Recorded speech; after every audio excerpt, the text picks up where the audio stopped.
faces from the class of 1984 is particularly exciting to me because that was my very first year as a teacher right out of grad school.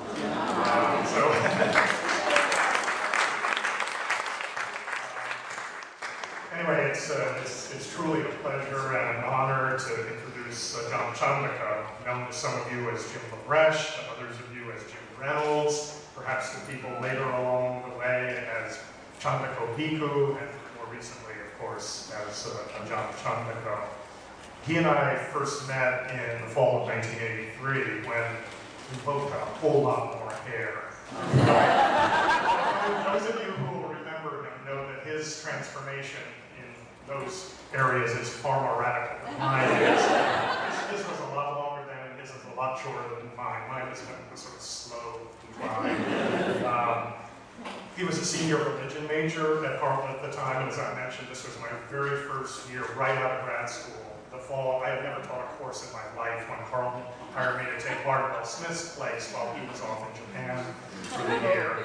I remember Jim, as I knew him in those days, as very much a free spirit, an artist, a musician, and something of a natural-born mystic. In fact, I taught a mysticism seminar in the spring, which he and several other people in this room were part of, and he had a real affinity for these things. Writing a few years after his graduation in a book that he published, a fairly obscure publisher called The Outer Path, Finding My Way into That, the man who then was known as Jim Reynolds, because he was Jim LaBresh here first and then Jim Reynolds afterwards, recalled his college years.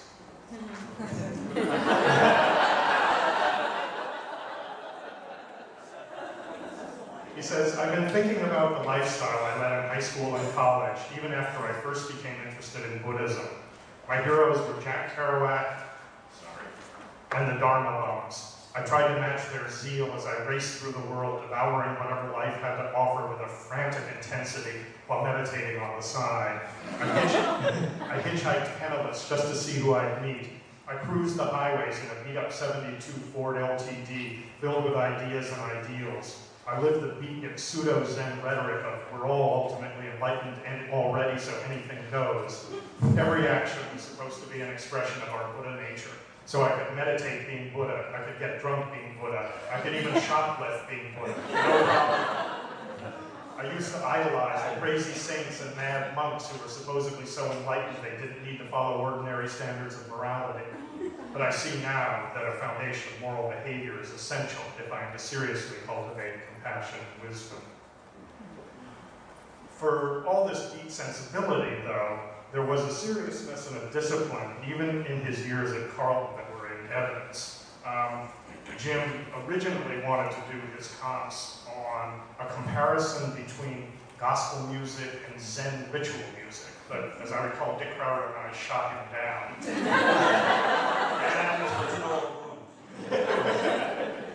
And he ended up, in fact, doing a comparative study of Dogen and Confucius. And it's interesting, I found the abstract to his comps yesterday.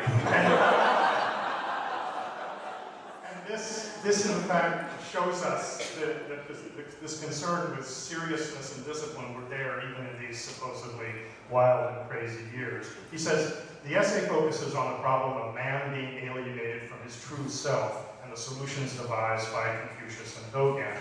Both teachers felt that man could fulfill his true self in this world through fully participating in a strict yet flexible framework of behavior.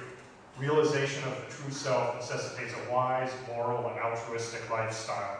Only in such a lifestyle will man find true happiness, peace, and freedom.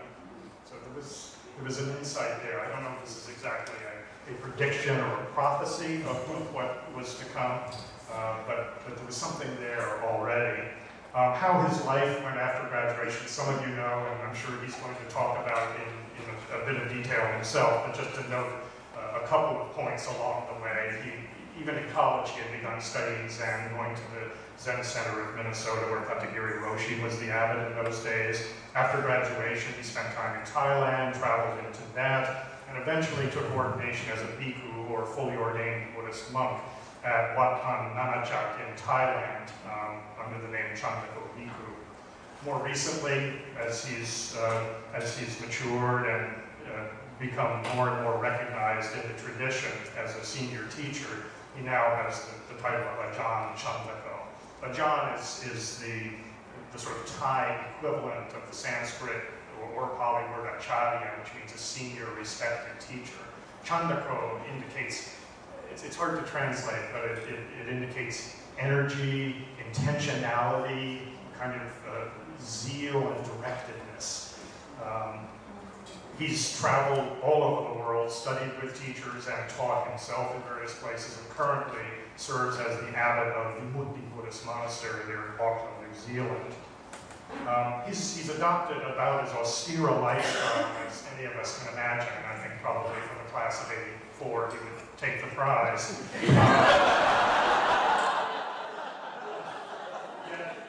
His free-spirited ways of Carleton alive an appreciation for disciplined inwardness, so the austerity of the monastic life has not quashed the creativity or the sense of humor that he had during his college years. As an example, let me quote from a group email that he sent out in 2008 when he and a fellow monk set out on begging grounds in New Zealand. That's a concept in itself to consider. It shows that monastic life, far from being a prison, can be a road to true freedom.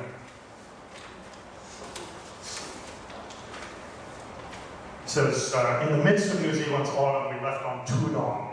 This means that we departed to spend time on walkabout, wandering, open to experiencing places and situations suitable for practicing the Dhamma. Without having a fixed idea of how that would manifest, emphasis was put on the clarity and sincerity of our intentions to purify our hearts. The word Tudong is derived from the Pali word Dupanga, meaning ascetic practices. There are 13 ascetic practices that the Buddha allowed and encouraged for assisting monks and nuns in their Dhamma training. These practices include eating one meal a day, eating only from one's bowl, living in the forest, and meditating in cemeteries. Monks who took on these practices often wandered in remote places, so these mobile meditators became known as Dupanga monks, or in Thai Pali, Tudong monks. These days, when forest monks and nuns go on a trek or a tramp, it is referred to as going Tudong. Tudong is meant to be something much more profound than mere traveling like a tourist. The purpose is not to accumulate new and pleasant sensory experiences, but to understand the truth of all experience. Sometimes the simplicity of living close to the elements means having to put up with some difficult situations. So Tudong encourages the perfection of patience and endurance. Traveling outside one's comfort zone can bring up a range of reactions, and this is a valuable opportunity to learn more about oneself. Tudong is best when there are no plans, no itinerary. This opens up innumerable possibilities. For many people, having no future plans can feel insecure or threatening. Ultimately, life's future is completely unknown, even if we do have a head full of plans. So the practice of not planning forces us to face that reality and encourages us to understand the possible fear and insecurity around it. I find that when I can, for a period of time, set down the planning mind that tries to control the future, I am much more sensitive to intuition and willing to follow it. It means I have to trust in the unknown, trust in my intentions, trust in the ability to handle whatever happens, and most importantly, trust in the Dhamma. In past Tudongs, this trust seemed to be the reason for many, many wonderful, uncanny and magical synchronicities, and things turned out to be much better than anything I could have ever planned. This trust is my guardian Tudong angel. So I think you see that there's an interesting continuity there from the sort of Dharma bum of the early years to a wandering monk in these years, both disciplined and still open to creativity and to the interesting and sometimes very curious things that life has to bring us. Anyway, with that, I'd like to have you join me in welcoming Ajahn Chandako back to college.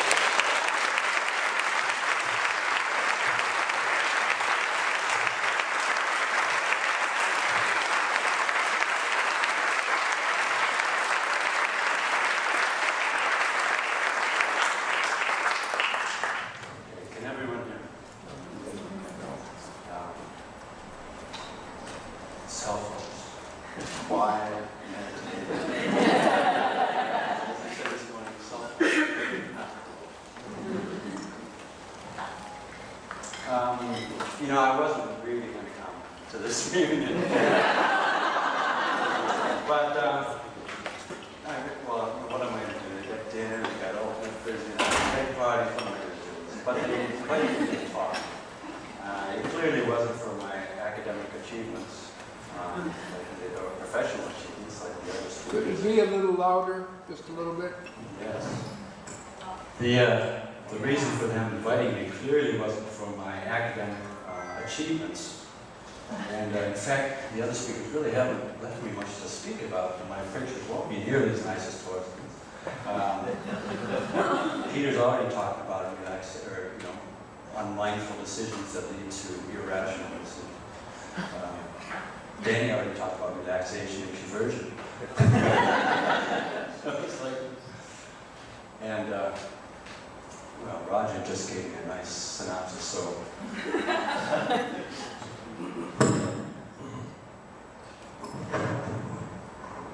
Well, you probably wouldn't have expected me to do something traditional.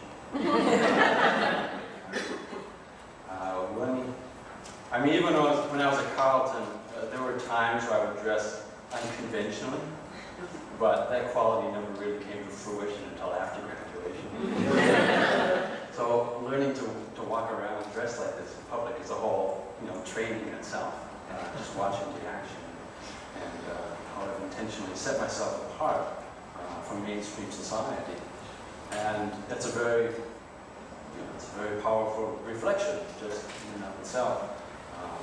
And I remember the first time that I came back and was walking around Berkeley in San Francisco, dressed like this, and I had only been among a short time. But I came back to visit because my grandfather was sick. And I'm just asking myself, hey, why are these people looking at me? You got a problem? What? No, I'm just asking myself, oh, yeah, okay, I intentionally dressed unconventionally. Initially, a sense of self-consciousness arose. And then I started to reflect, well, this is a symbol. This is a symbol of the Buddha's enlightenment. This is a symbol of awakening, of truth. And there's nothing to be embarrassed about. And then I started to walk a bit more like, this is my freedom flag. So I learned to wear it a bit more comfortably in public. And for many years now, I don't care. And also, that genre of action movies that portray Buddhist monks as kung fu masters, that really helps with the self-confidence.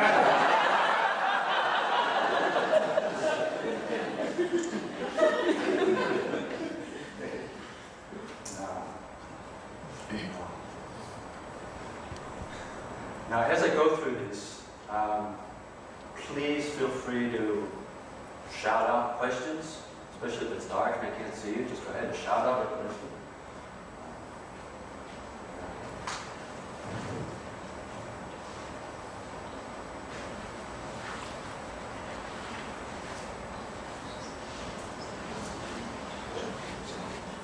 Is that clear enough for everyone?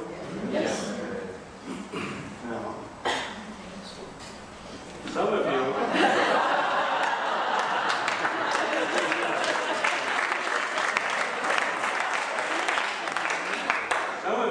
might remember me as this, and this reinforces my belief in past lives. And some people actually come up to me after 25 years and say, "Jim, you haven't changed at all." What are you talking about? And there's graduation. Yeah, my grandparents. And there we go. There was beasts. And so then I graduated with a religion major. And I have to admit that Roger Jackson, as well as Bardwell Smith, did have a very important and profound influence on me, a very positive influence. And really, the senior year mysticism class, that was it, the seeds were planted. And also it helped that we had a Japanese Zen master come down from Minneapolis in my senior year who actually taught meditation, taught a course which I was getting credit for. Only a couple. And so after graduation, I was living in Minneapolis, was going regularly to the Zen Center to learn how to practice meditation. While I was in Carleton, I was interested in Buddhism. However, well, I mean, some of you might remember I wasn't acting very monk-like. So the seeds were definitely below the surface at that point. But after graduation, this retreat, monastic retreat, came up for 2 months in the fall after graduation, and I didn't have anything really that I was committed to. So I said, well, why don't I just join it? And so I showed up at this retreat center ready for this really intensive Japanese 2-month retreat, just like they do in Japan, very intense from early in the morning to late at night, hardly any sleep.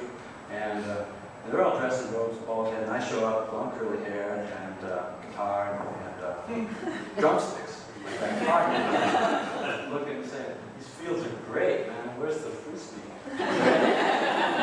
And they kind of looked at me and said, well, how long? I wonder how long he's going to last. Well, what surprised everyone, including me, was that I really took to it and liked it. And by the end of that 2 months, I said, yeah, someday, maybe I'll be a monk.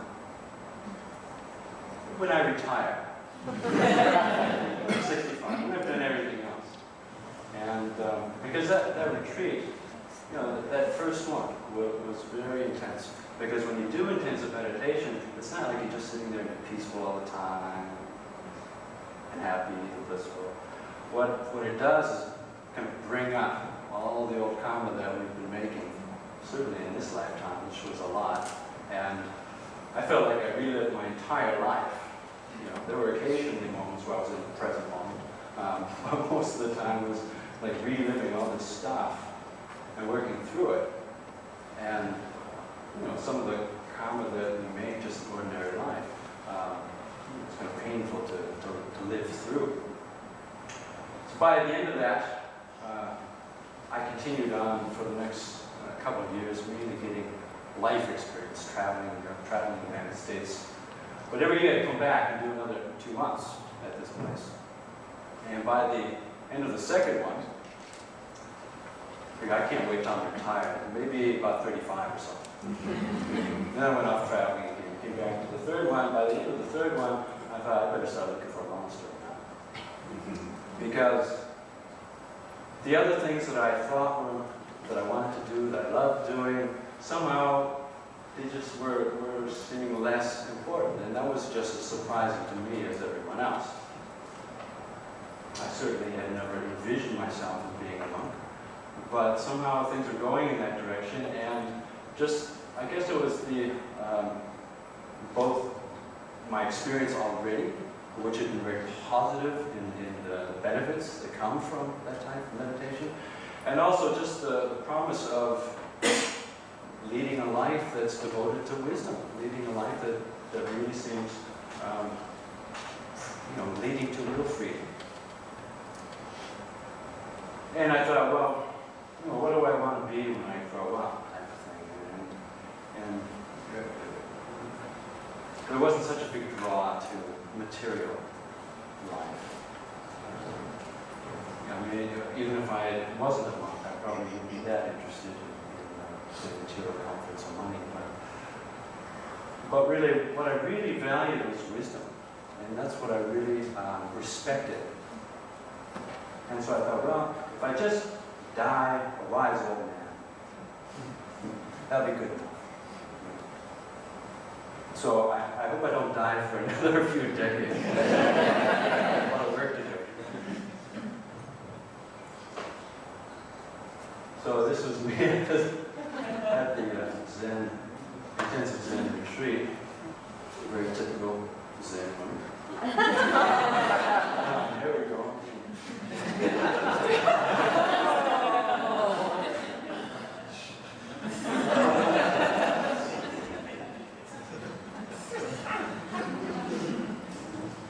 Now, I guess one of the things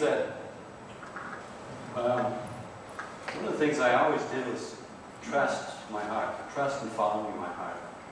And that would sometimes lead to so-called irrational decisions.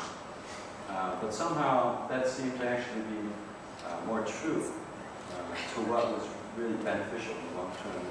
And whether it was going into a Zen monastery just like that, or a few years later, what I did was go off to Asia, because when I looked around the United States at that time, there weren't really that many opportunities for full-time monastic practice, even just for testing it out. So I went to Asia, did a long retreat, another 3-month retreat in Thailand, and then I knew that I was getting pretty close to really wanting to be a monk and finding the right place, but I'd always wanted to go to Tibet, both for, say, the Buddhist reasons, but also when I see pictures of Tibet, something would move in me.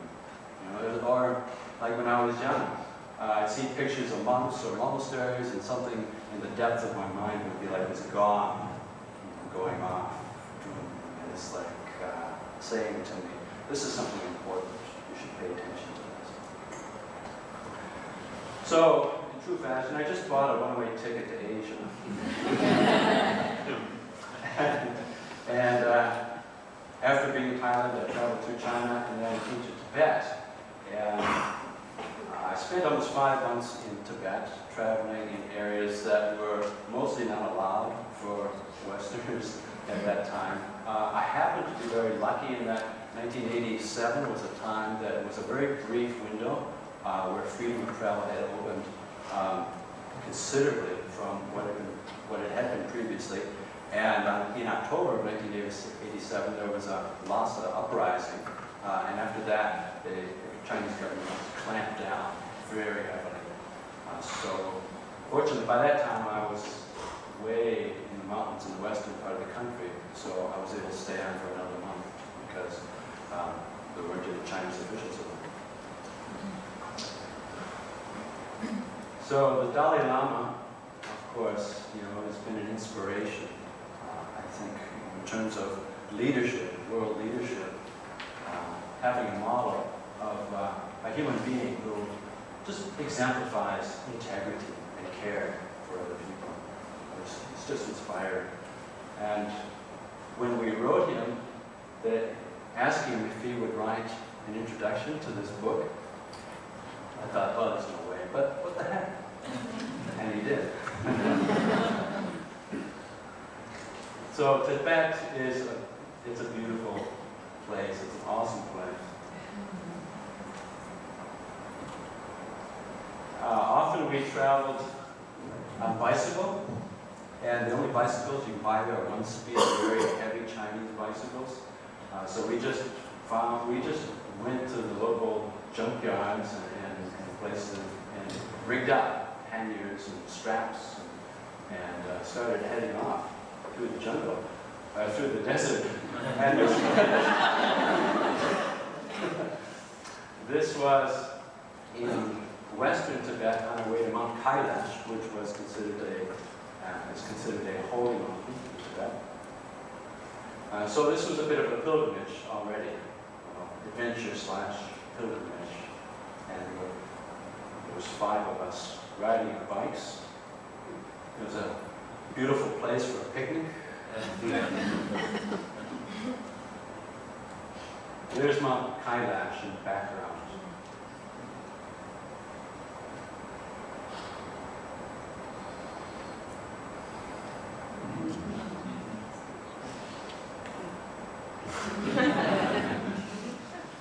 Cheeky house.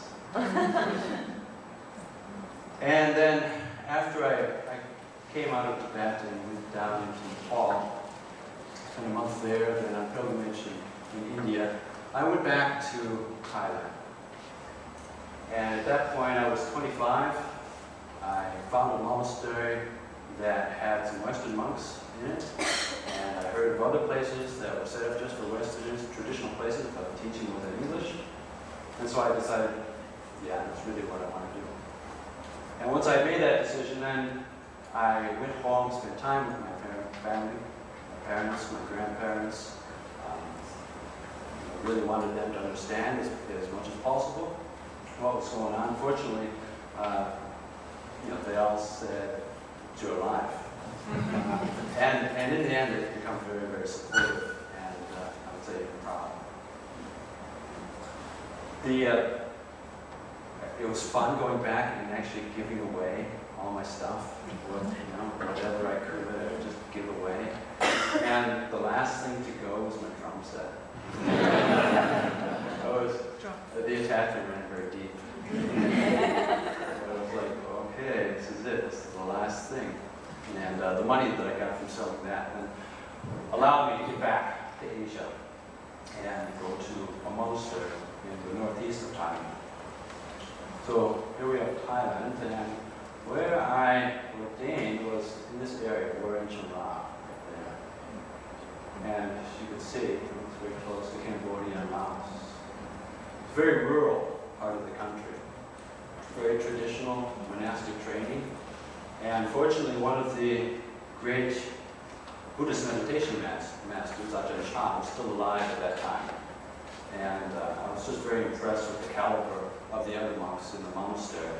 And I thought, this is great, this is the best I've found. So this is the early days. The hair is getting shorter. It's a gradual process. Things are very simple, given little huts. This was my ordination in white robes.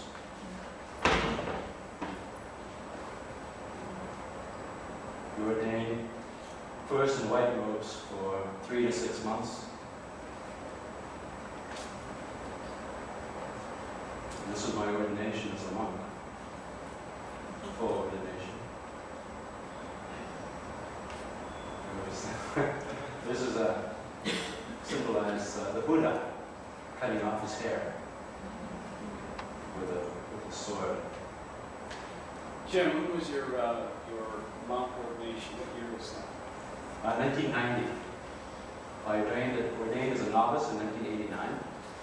In 1990, I had full ordination. And so a typical day at the monastery would begin with the wake-up bell going at 3 a.m. And, that's used to be when I go to bed.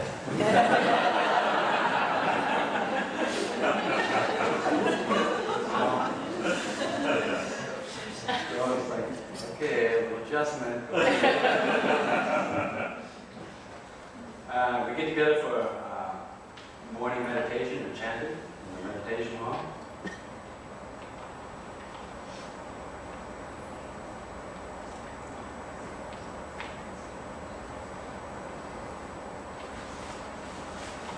And then we would be setting up for the meal. Still pre-dawn. Here's then preparing to go out on alms round.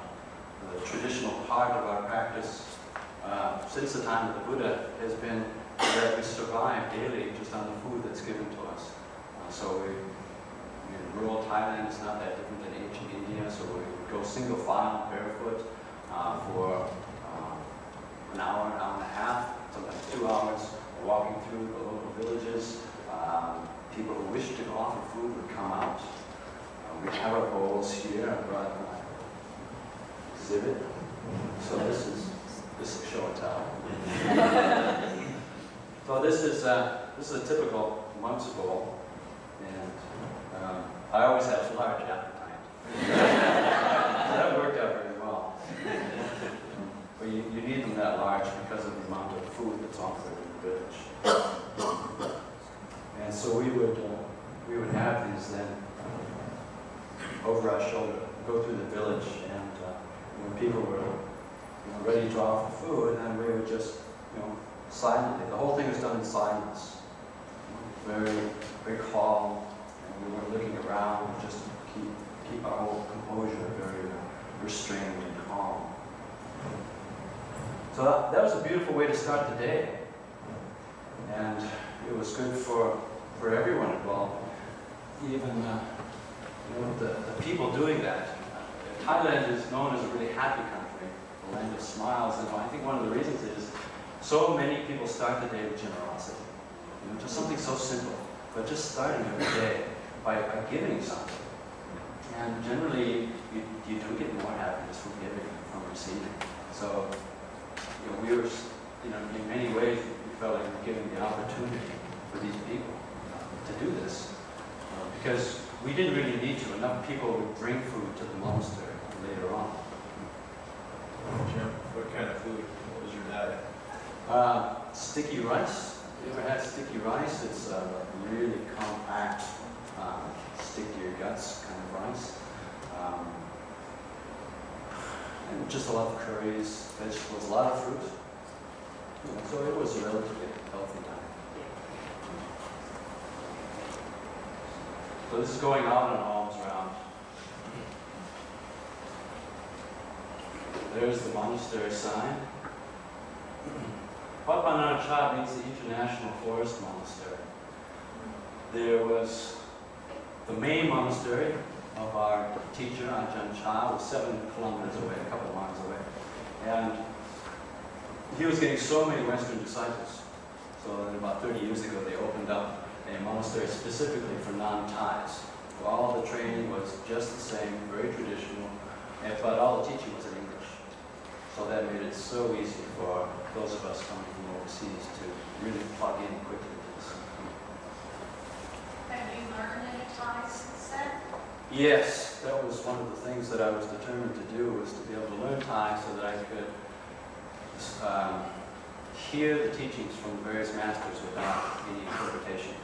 And so yeah, I did learn to be fluent in Thai, and in the end, ended up doing translations of my own. This is a typical scene, rural Thailand. And as we get closer to the village, they'll usually have little children as kind of spotters. All the young ones there. And as we start to get close, the kids go, "The monks are coming, the monks are coming." And then the people come out of their houses.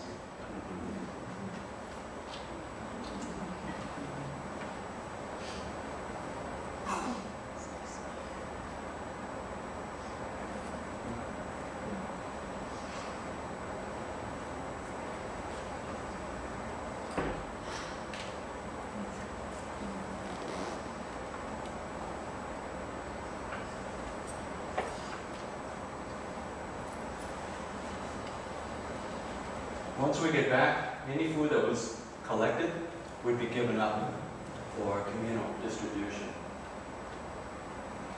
Jim, what motivates people to give food? What motivates people to give food? There's a very close relationship between the local villages and the monastery. Typically, young men would ordain. Almost every young man in the village would ordain.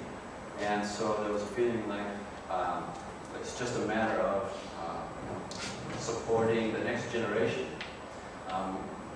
Traditionally in Thailand, it's not the case so much these days, but traditionally in Thailand, a young man was not considered ready for marriage if he hadn't spent some time in a monastery, because it has a very civilizing effect.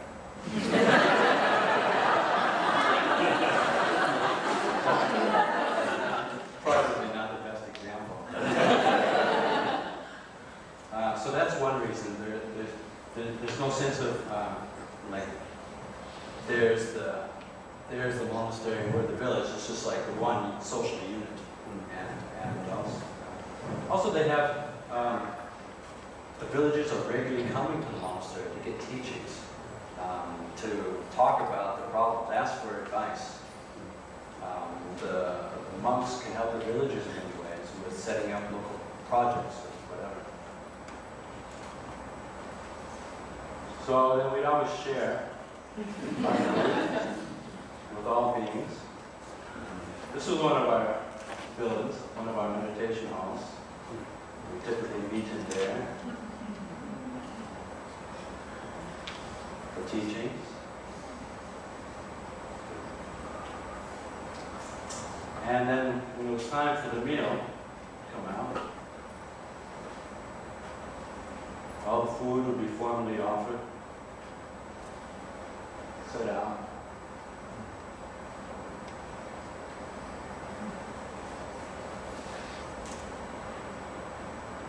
We chant a blessing before the meal.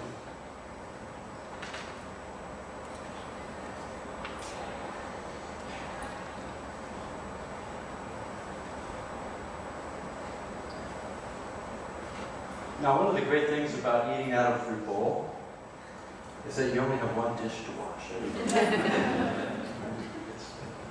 It really simplifies life, and that a lot of what we do in our lifestyle is just about simplification. So it's not ascetic in that sense, it's just moving towards simplification. And in the process of moving towards simplification, you have to give up sometimes a bit of the comfort level.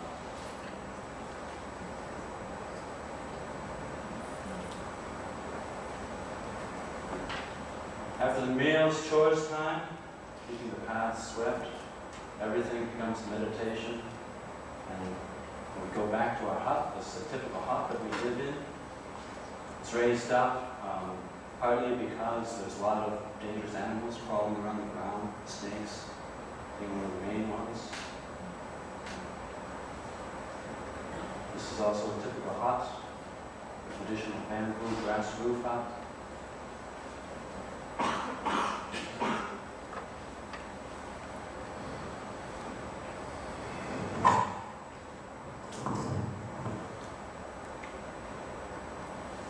And then the huts are set up so that we have plenty of time for meditation.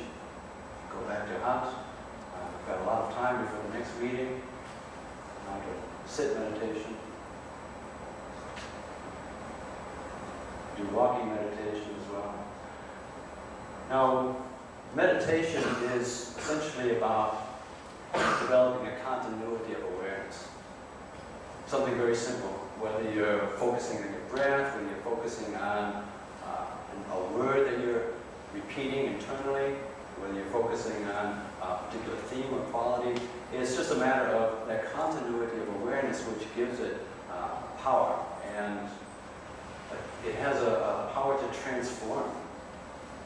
It's very simple, but doing it repeatedly is what gives it the power. Jim, why do you have to sit like that? Why do you have to sit like that? It just looks more impressive. I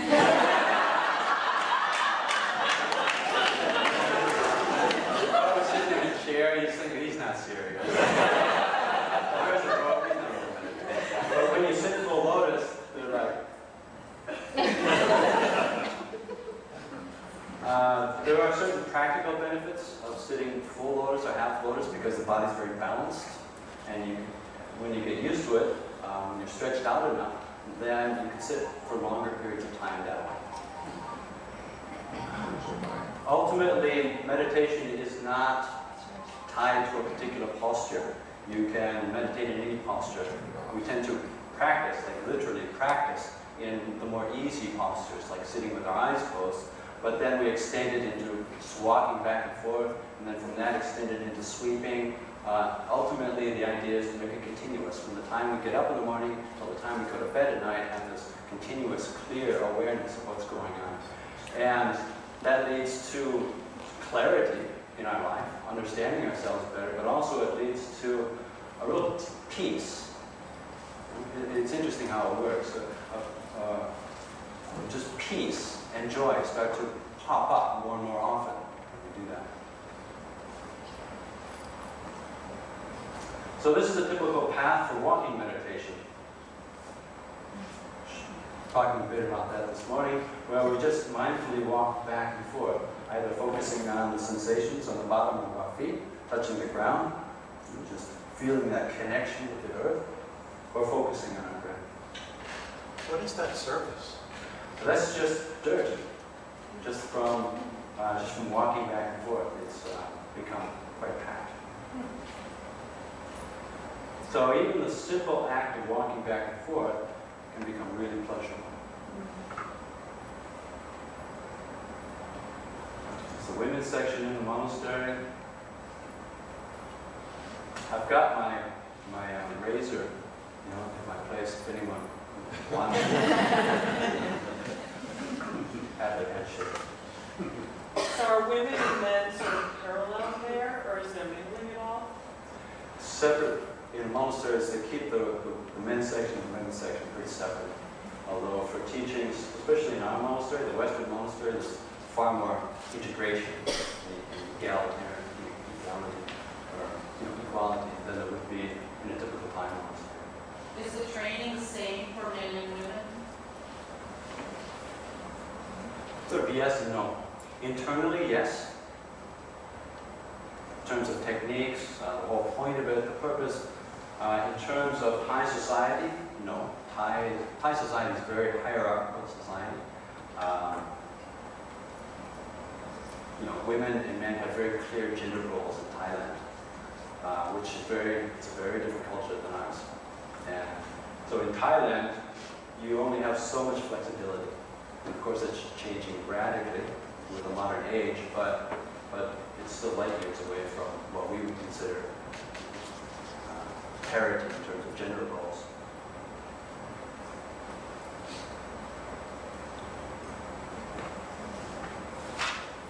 At first, it's very helpful to have other people shaving your head. It has to do with that blood flow that Danny was talking about. We learn how to sew our robes and make almost everything that we have, which is a nice feeling. And usually the first robes don't turn out very nice, but we get practice and we become quite good at it. So there are different robes. I mean, we've seen sort of short sleeved, and we've got a long covered sleeve. Given how warm it's been, I wonder if you wish you had the short sleeve. Can you talk? Yeah, no. The other one, I think we recognize that for a second. But the other arm was, the one that your left arm, in some of your pictures, was almost open. Yeah. Right. No, not your right. Your left was also.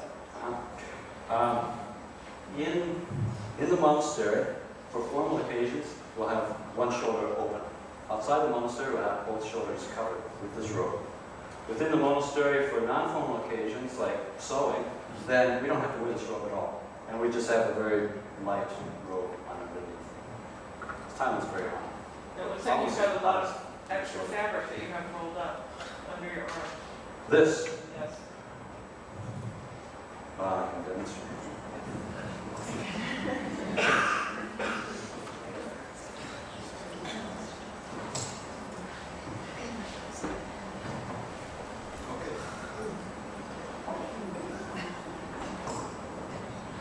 So the robe, the big one, is just a big rectangle.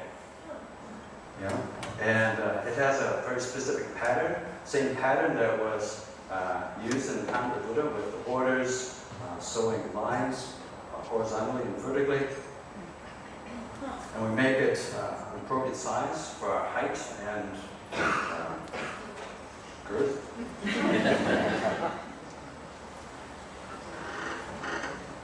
So, informally, we're just dressed like this. And then put it on. Please don't try this on Halloween. But we have a certain social standard that we try to we might kind of represent Buddhism when we wear this robe. But anyways, it takes about 10 years to learn how to do this properly. So you roll it up like a big tube.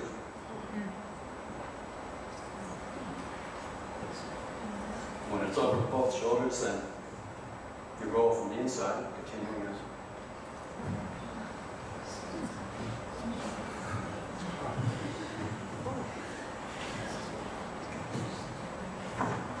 And the first time you did this, how long did it take you? The question is, how long did it take for it to fall off?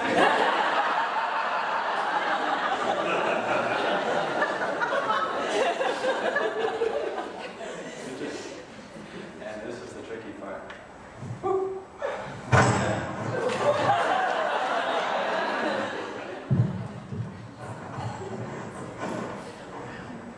Then you got a sleeve. Your hands are free.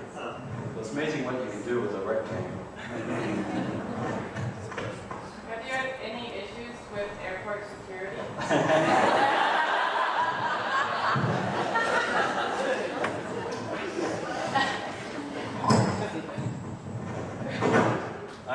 always go a bit early.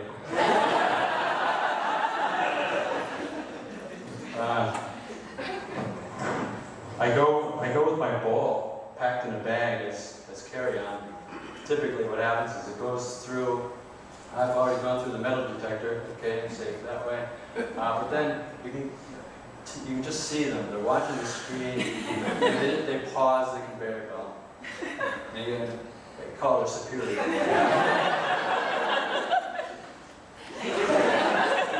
They're kind of discussing. But they always let it pass, so it's never been a problem. They do, these days, tend to give me pat-downs, just the guys. When you were doing your training, did you ever have days where you felt frustrated, like it wasn't working, or was it a smooth path? A lot. That's normal. It's normal. Monastic life is not about just taking it easy. And the whole practice is designed to uncover those things which are not purity of heart. Right? I mean, if you consider the heart intrinsically pure and radiant, those things which are not that, you kind of have to work with them. You have to pay attention, and then the whole process brings it to the surface. So yeah, and living in a community, especially when we've grown up in a society that is very individualistic, and then you have to really give up when you live in a community. And that can be frustrating. You can't do what you want to do when you want to do it all the time. And just living with other people, it's a bit like being married to 20 people. I assume.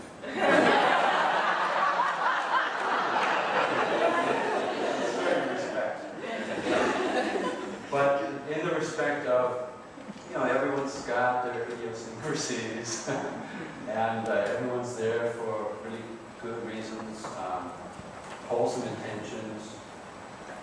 But just whenever you get human beings together, living together day in, day out,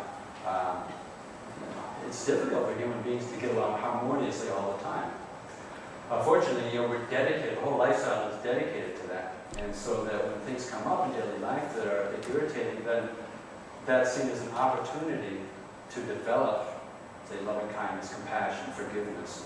And so the whole lifestyle just engenders that, encourages that.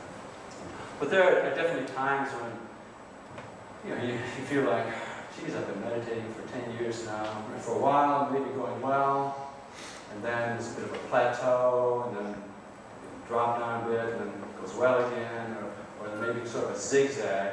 But it's not like a smooth progression of, geez, I was really crazy here, and getting more and more peaceful, and gradually getting more and more happy. It's not that smooth and easy, because old karma, it just comes up periodically.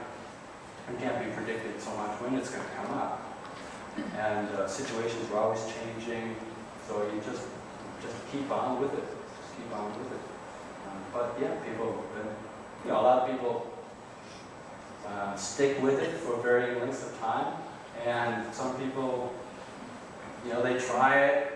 It hasn't been working for 10 years, so they say, look, I gave it my best shot, and then they disrobe, and there's no stigma involved with that. It's a good way to spend 10 years, and it's great training for anything else people do. Okay. Two questions. One, do you see that, and given what you just said, this may not happen, but do you see with time in the practice the idiosyncrasies going away? And the second, could you talk a little bit about past lives? What was the first one going away? Do you see the, you talk about everybody has their idiosyncrasies. Oh, And I idiosyncrasies. imagine that's connected with ego. Right. Do those kind of fade? The self gets out of the way. What makes, we don't lose our personality, because that's very deeply ingrained. even fully enlightened people will have specific personalities. Some are more charismatic, some are more very quiet, some are good teachers, some hardly say anything. But the important thing is the level of, say, the level of anger, the level of negative forms of desire, the level of delusion based around self-centered perceptions of how we live in the world. These are things which really cause us unhappiness in a direct way. And the whole practice is designed to gradually uproot those. So then, it's more likely the bad moods gradually reduce, leaving just sort of the nice stuff. Past lives. Well, I have no direct experience or recollection of past lives personally. And in Buddhism, there's no, you don't have to believe anything before you can start practicing. You know, there's no dogma in that sense. It's not that certain beliefs are going to start you off or determine whether you're a Buddhist or not. But it's really just starting off and taking these teachings and see if they work. There are certain teachings which it may be very difficult to verify, like teachings on past lives. So it's fine just to take certain things like that and put them in the I don't know basket. Because there are so many very practical things that we know are good and are obvious and that are not dependent necessarily on knowing whether or not rebirth occurs and how it occurs. Personally, over the period of time that I was in Thailand, through my contact with various meditation masters who I trusted completely, I'd speak to them in private and say, you know, is this rebirth stuff, is this true? You know, is it really true about unseen beings, the other realms? Yeah, and they would just, without any hesitation, say, yeah. And many of them could actually remember past lives very clearly. So that increased my sense of belief in it. But even with the belief, if you haven't experienced something directly, then it's good to always just to, just take it as it's still a hypothesis. You don't really know for sure. Now that you're in a role as an abbot, what is the flow of your daily life now, and what are your responsibilities, and how is it different than the first portion of your time as a monk? Okay, well, I'll get to that. And in the early years as a monk, we don't have a whole lot of responsibilities except to learn monkish things. How to wear your robe properly. I mean, the first time I went off on alms run, I wasn't joking when I said about falling off. The day after ordination, of my novice ordination, going through alms run in the village, carrying the bowl, and then you have to run up and get the senior monk's bowl.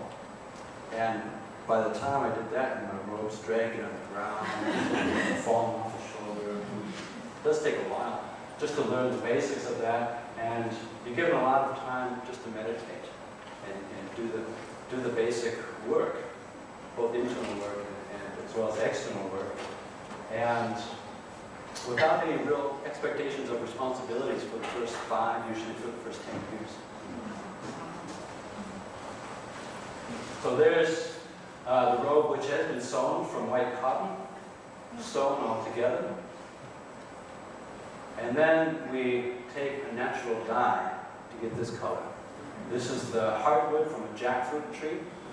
It's very yellow wood, and then we use machetes to chop it up into chips, very labor intensive.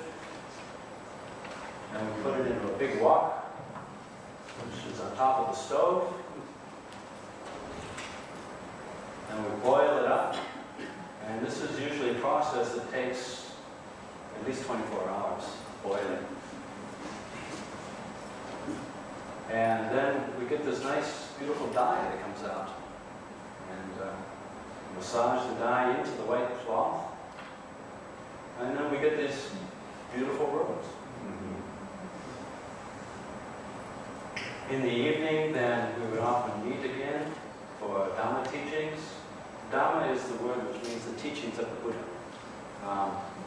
It actually means nature. You can define it in different ways. Originally it just meant nature, or the laws in accordance with nature, or the teachings then which lead one to live in harmony with the laws of nature. And even before the Buddha came along, that word was used. And so every different teacher would have their Dhamma. And when the Buddha came along, that was the Buddha's Dhamma, the Buddha Dhamma.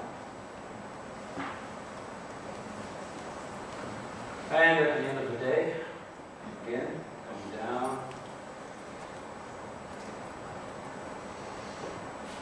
That's Ajahn Chandako.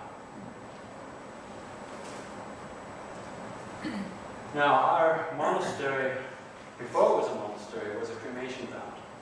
And that was one reason why there's still good forest there, because all the local villagers know that it's haunted. So they wouldn't go in there and cut the trees down. And then a couple of our Western monks from about 30 years ago came and started staying in that forest, and from that began the monastery. But it's still a cremation ground, and this is the crematorium, which is still right in the center of it. So periodically, regularly, we still have cremations. Villagers will bring the casket in, collect wood. Everything's very open. And so it's very powerful. You know, once or twice a month, you're there watching what happens to a human body after the life force departs. And the next day, what's that? Do you play an active role in events such as birth, death, and marriage? Definitely in death. The monks are very much part of the ceremony with chanting, many levels. With birth, not so much directly with birth, but maybe soon after birth, they'll bring babies. They're just for a bit of good luck. And not so much with marriage. We don't encourage marriage. Not with passion.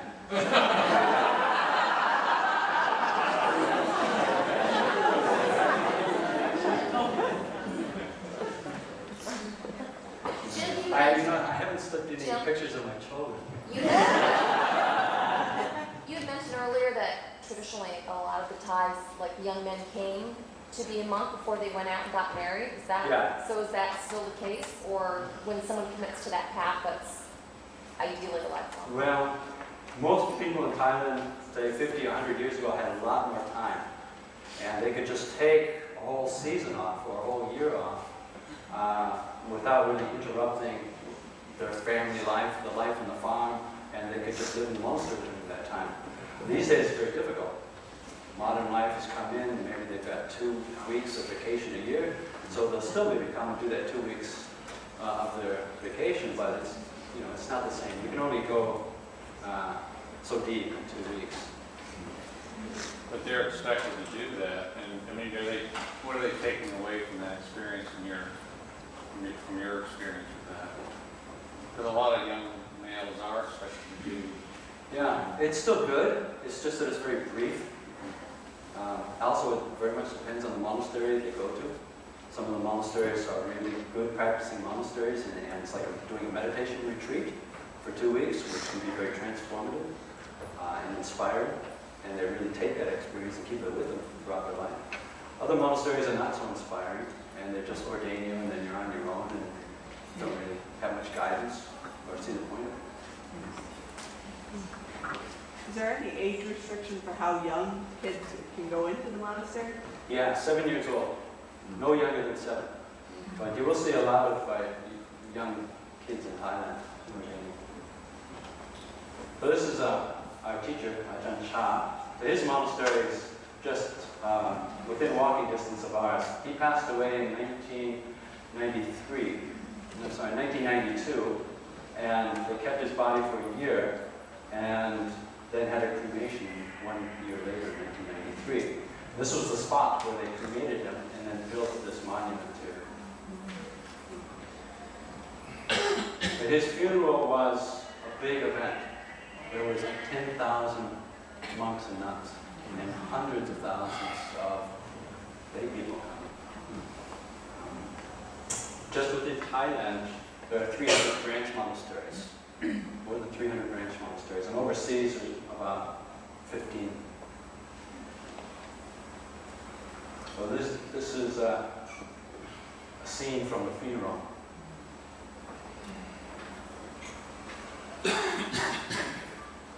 Now we have 2 branch monasteries of that main monastery, and one is right on the border with Laos. So that's the Mekong River, that's Laos on the other side, and these are big cliffs that go right down. And if I spent a lot of time in this monastery, this was a hut that I helped build and lived there for quite a while. This was one of the caves in the area. Making tea in the afternoon. This was a cave I lived at for about 6 months.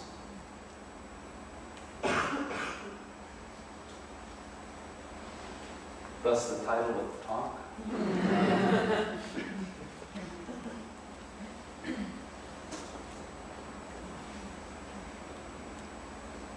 Another cave monastery.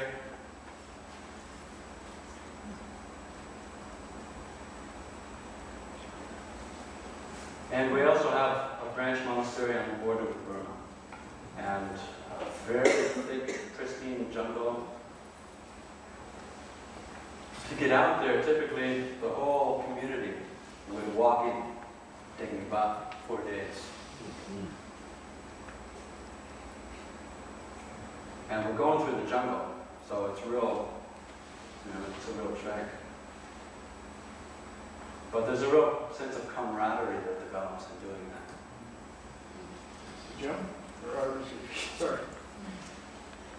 Is there a connection, or do you communicate with the monks in Burma? I mean, is there a cross? No, it's, well, we're right on the border with Burma, but that's a wild area. I mean, that's not under government control. It's under minority control, and just beyond the edge of our monastery, the local people have said, look, just don't go there because it's all mined. I mean, there's active resistance happening very close by. So no, we don't go that direction.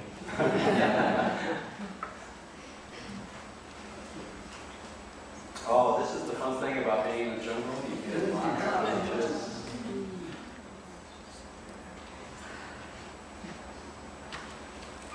Did you ever talk about things unrelated to your practice, or was it focused on why you were there?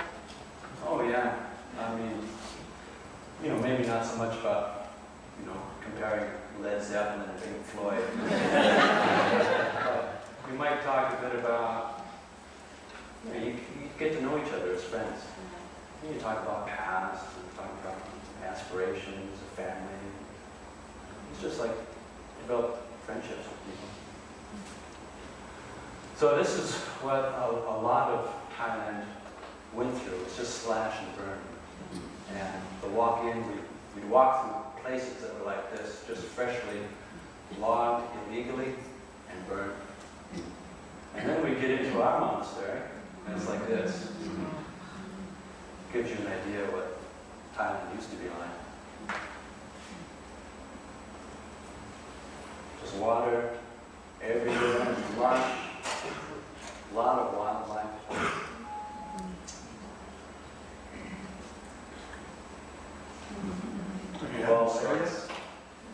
Have you had malaria? Fortunately, I'm not superstitious, but fortunately, I have not had malaria, although a lot of my friends have. And yeah, staying out here you had about 50-50 chance of getting it. It was that high. What sort of medical care do you have access to when you're there? If you did get malaria, how would you be treated? You would be put on the back of a pickup truck, which would then carry you through really rough roads for half a day, take you to a hospital. But we did have, right on site, we did have some cleaning, basic things. And we were all trained in basic medical care. Basic first aid. So there's a bigger snake, which is around as well. Big pythons. They're really cute. They just want to be loved like the rest of them. Lots of streams, so we make these bamboo bridges, and we live on these little bamboo platforms with a mosquito net. This is the place that I lived in 1 year.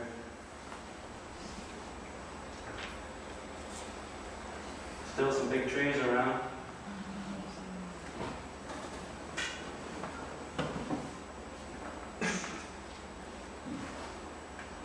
This was our meditation hall. To clean the floor, we'd cut coconuts in half, and then just scrub the floor with it. It worked very well. So at night, nighttime is where it gets really fun because most of the animals are nocturnal. And we'd be spaced quite far away from each other in the jungle. So you usually couldn't see the other people very clearly if you were really alone. But you had a mosquito net to protect you. Psychologically, it's one of those things psychologically, it feels really safe inside your mosquito net. And rationally, it's not really going to stop the tiger.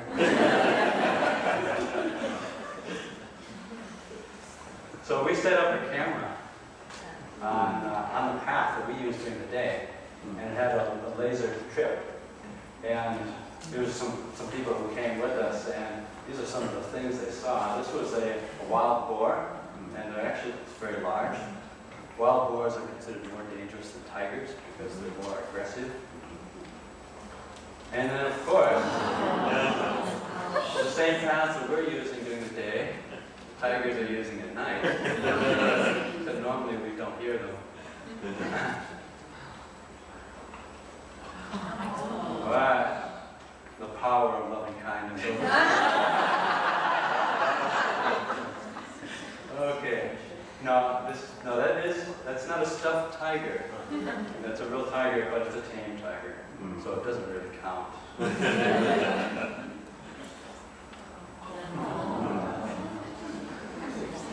they living in captivity? They're living in a monastery that, practice, Buddhist practice for all. The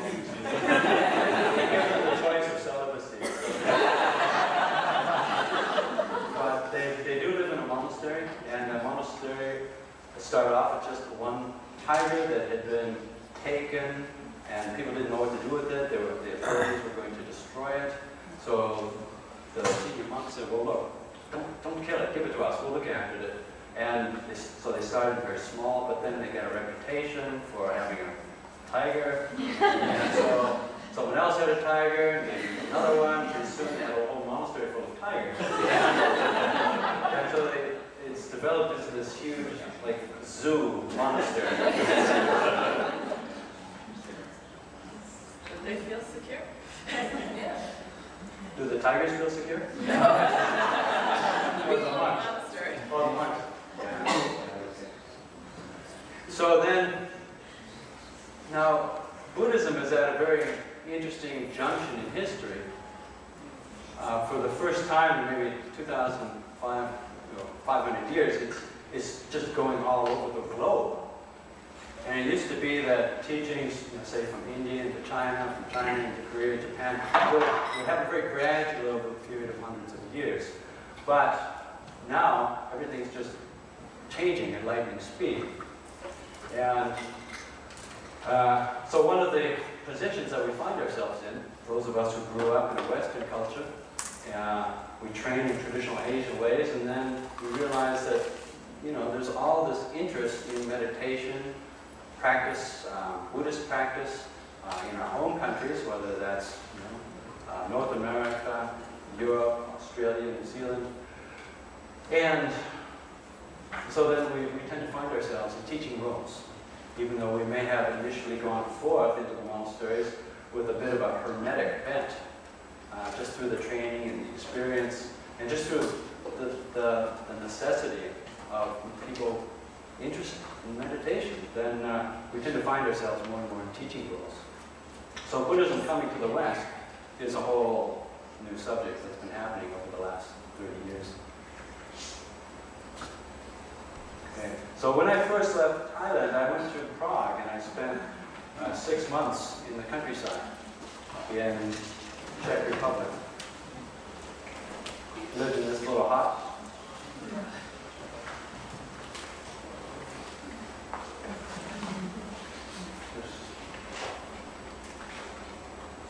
This was the first meditation retreat I ever taught.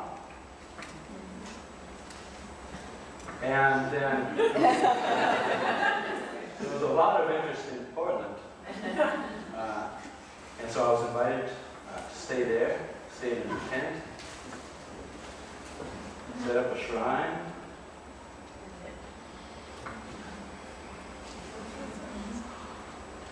And this was a talk I gave on the 4th of July. You can see I'm very, very patriotic. Can never be accused of being unpatriotic. And then 5 years ago, I was invited to start a monastery in New Zealand,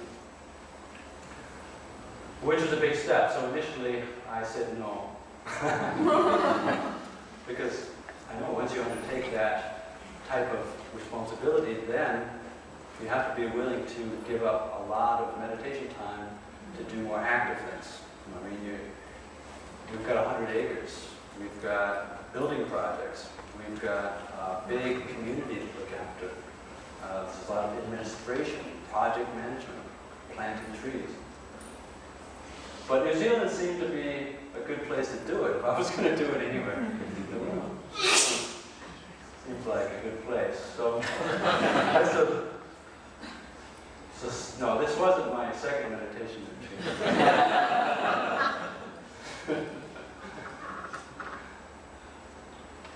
And we opened up a monastery called Vimutti, Buddhist monastery. Vimutti means liberation or freedom. So we have 100 acres of land. Who invited you to open this? There was a group in Auckland that had been going for about 15 years already. They had always wanted to have a monastery. They had already purchased a piece of property just with the hope that someone might come. If you've ever seen that movie, If You Build It, they would. And so they were operating under that premise, and they had invited other people before me, but no one really wanted to take it on for various reasons. And I happened to be at the stage where I'd been a monk for 15 years by then, and I didn't have any other commitments that would stop me from doing it, and they seemed like a very sincere group. So I said yes.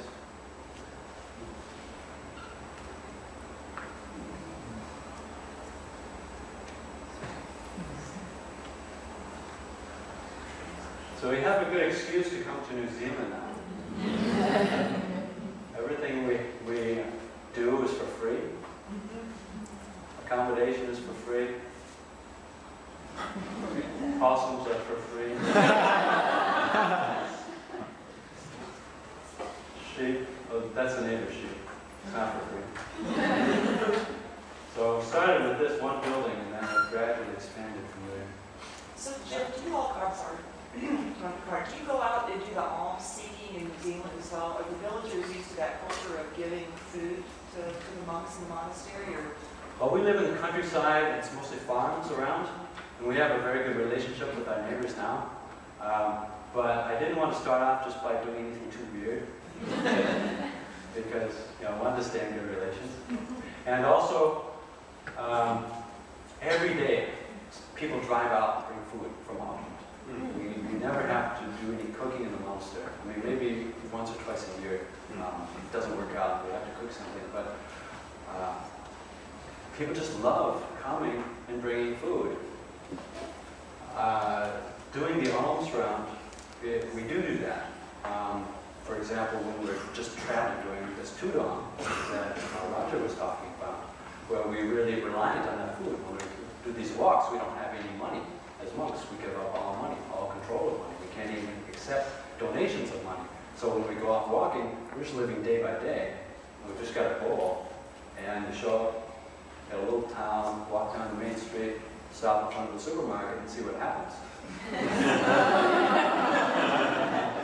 Now, fortunately, that's where the robe really comes in handy. It may not work for just anybody, but it's really helpful if you have a robe on. But amazing, you know, people who they're not Buddhist. They may not even know exactly what we're doing. We show up out of the blue and just stand there quietly, you know, not speaking to people, not asking for anything. Definitely not asking for anything. We never ask for anything. We just stand there silently. If someone comes up and says, "What are you doing?" then we can explain. But I don't know. It's like an archetype in people's minds that they somehow relate to, and it's just like some random Tuesday morning, and they're going to the supermarket, and they see these two Buddhist monks standing out front, and you wouldn't believe it. Within a half an hour, 45 minutes, we've got a full bowl. How do you obtain non-food materials? Non-food materials? Well, everything is done by donation. And so we give everything for free, and we rely entirely on donations. But they can't be monetary. Well, we're not allowed to have personal funds. The monastery itself, as an institution, can accept donations. And so we have a board, a committee, which looks after that. So we have a treasurer who looks after the monastery accounts.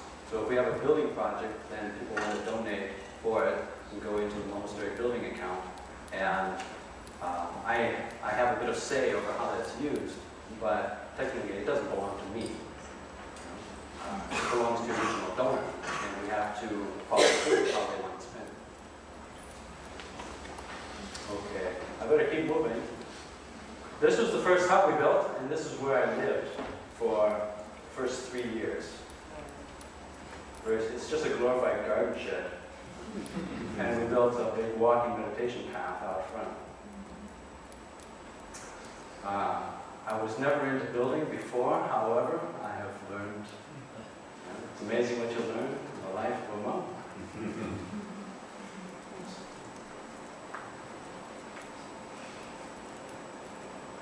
Everyone gives a hand.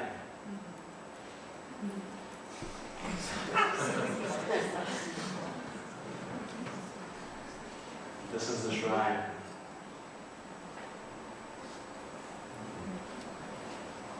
This was my second hut, which has just been finished recently. And we put in 4 ponds, getting in there with the big equipment.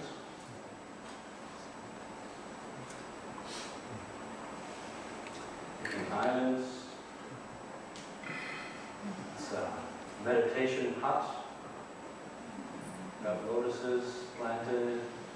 We've planted over 5,000 trees, getting close to 6,000 trees now.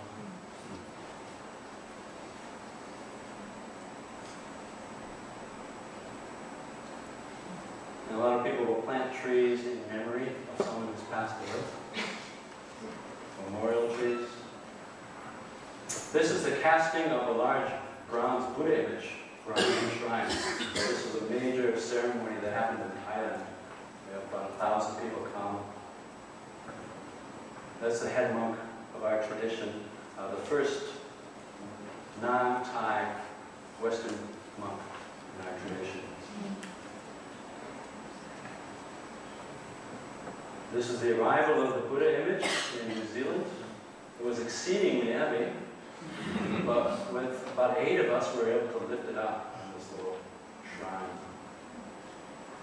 And regularly teach meditation retreats in New Zealand.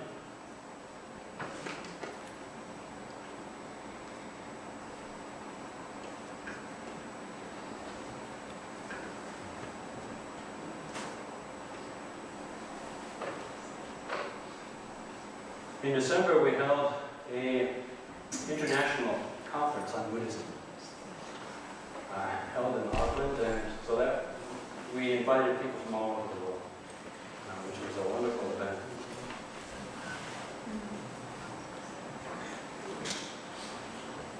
And here's the tudong that we mentioned earlier. Again, living very simply, the mosquito net.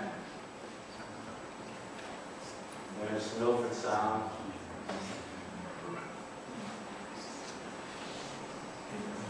So if this doesn't entice you to go to New Zealand, I don't know what would.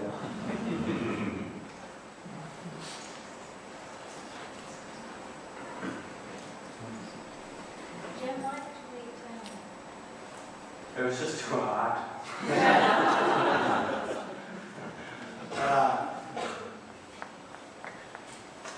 I think mainly because of interest in the West. If there hadn't, if no one outside of Thailand or Asia was really interested in Buddhism or meditation, I would have been happy just staying there. But there was kind of a feeling like, well, I was born, in this type of culture, it's sort of feels natural and a natural responsibility to come back and be part of it. If we wanted to donate to the monastery, how do you do that? What's that? If we wanted to donate to the monastery, can we do it from here? I have to talk to my agent.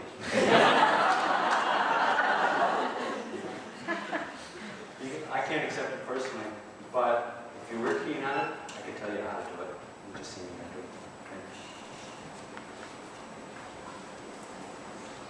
Okay. That's the 7th largest tree in New Zealand. Kauri tree.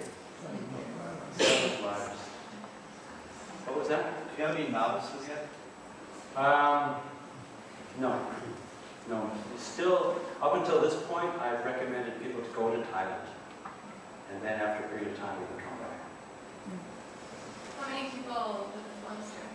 Generally, between half dozen and 10. Jim, will you stay here for the duration in New Zealand, or is there a progression? What, something better than New Zealand?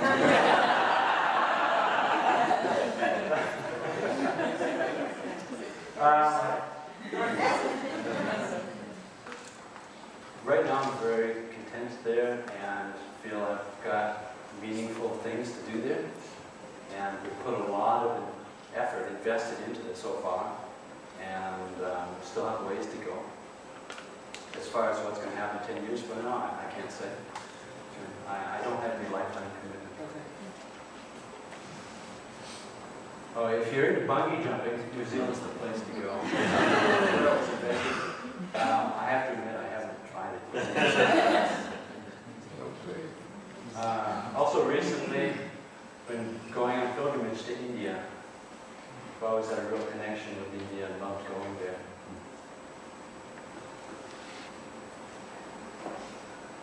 This was an old monastery that was carved out of solid rock.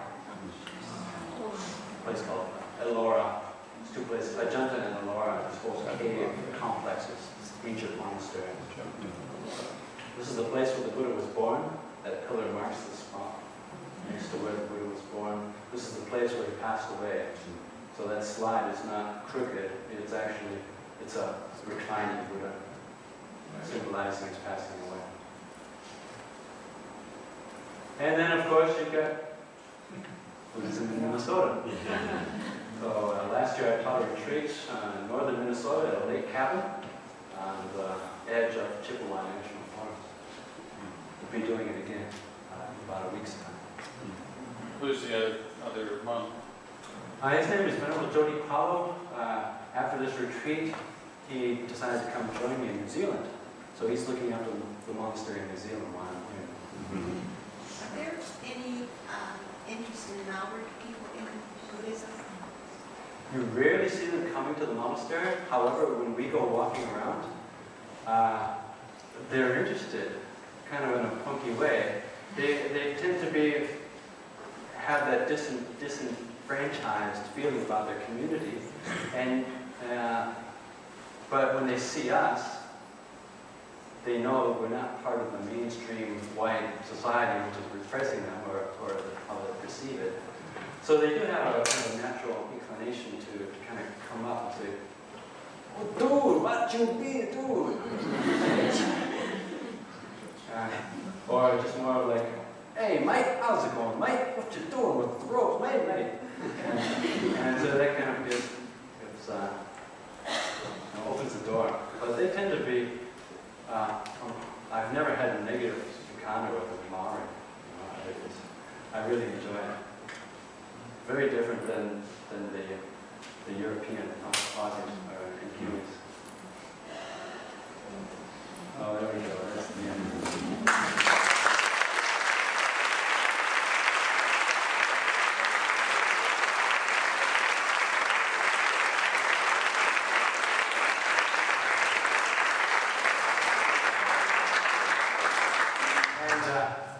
Now, I know it's running over, but just to finish, here's a little video. Oh.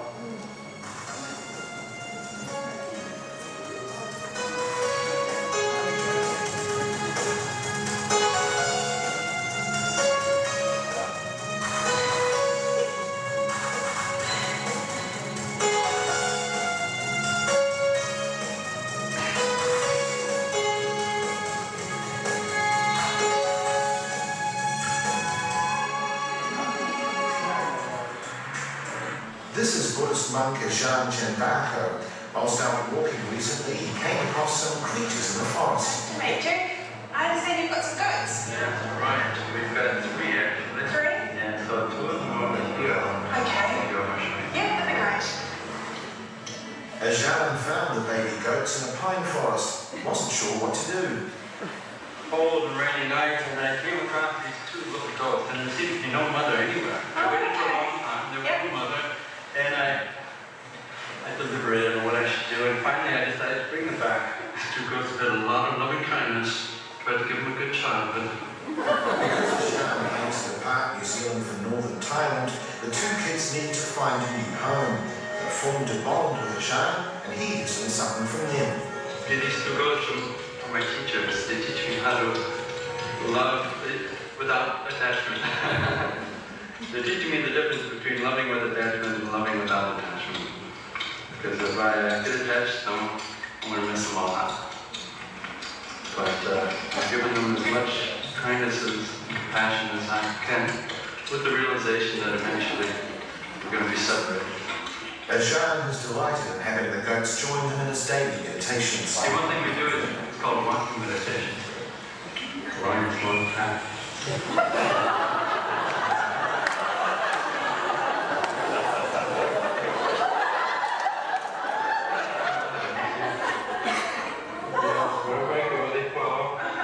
The little goats couldn't have found a kinder mother. Tristan stands by while Ajahn says his goodbyes to his 2 teachers. We like it here in the countryside. Sorry to see you go. Won't forget it. Ajahn left the PCA because he was travelling to northern Thailand. They're going up north and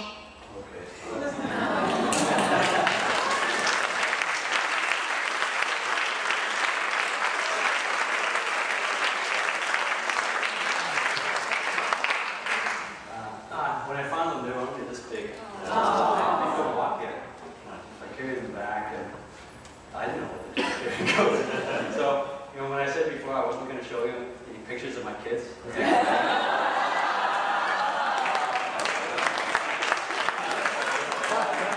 Whatever paternal feelings are going to come out, they came out from my 2 little kids. I was feeding them 5 times a day.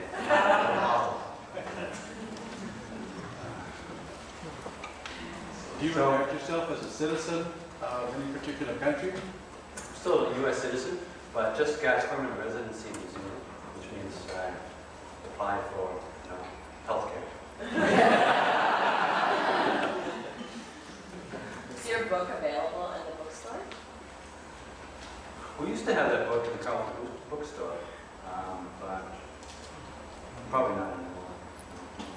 you can talk to me later. There's probably a few copies kicking around.